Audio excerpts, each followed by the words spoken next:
And according to the book of Daniel, this is if you have, a Christian Bible or Catholic Bible at home, his arrogance, Nebuchadnezzar's arrogance, that provoked divine punishment, and it brought down the end of Babylon. Okay, he even had a prophetic dream foretelling his downfall, and then Daniel, who was a prophet, came to him and said, "You got to put this pride down, otherwise you're going to take the whole nation down." And he ignored it, and he glorified himself over God, and he made golden statues of himself and said, "Bow to me, I'm amazing." It led to his temporary madness, and he lost his throne and his dignity. So why am I bringing up Nebuchadnezzar? I want you to introspect on that a little bit.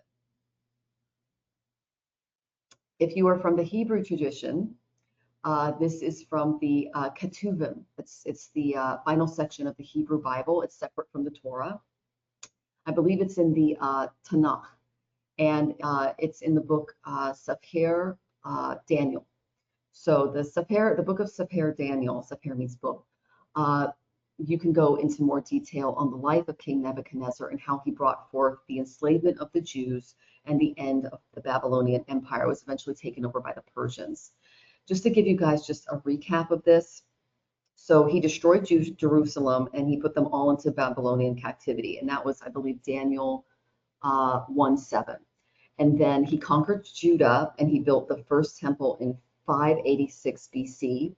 He deported all of the Jewish elites, and that included Daniel, who wrote the book, who's in the main character in the book of Daniel. He deported them to Babylon, and that ignited a lot of resentment among the populace. Okay, so then he stepped into a lot of excessive pride, and despite the divine warning that Daniel gave him, I believe that was chapter 4:19 through 27, he had a prophetic dream.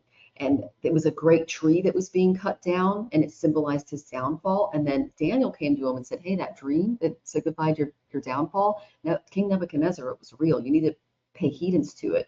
You can't just walk around arrogant thinking that, you're amazing and that, glorifying yourself over divinity and crushing all of these people. It's going to come back and bite you." And he goes, "Nope, I'm going to continue to boast of my achievements and how wonderful I am." And he said, he made an arrogant declaration of power in front of everyone, declared himself king of all, including of God. "I am king of the Jews. I am king of all. Is this not the great Babylon I alone have built?" And then, bum, bum, bum, he was immediately struck with madness and divine punishment. And so there was a period of madness and isolation, and he lived like a beast for 7 years. He thought like an animal. It was not great.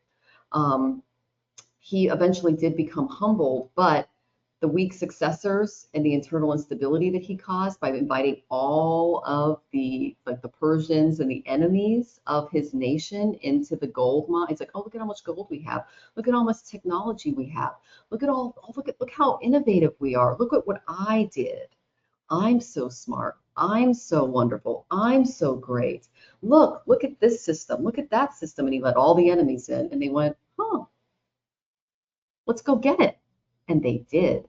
And that led to the fall of Babylon. So it was his arrogance that led to the fall.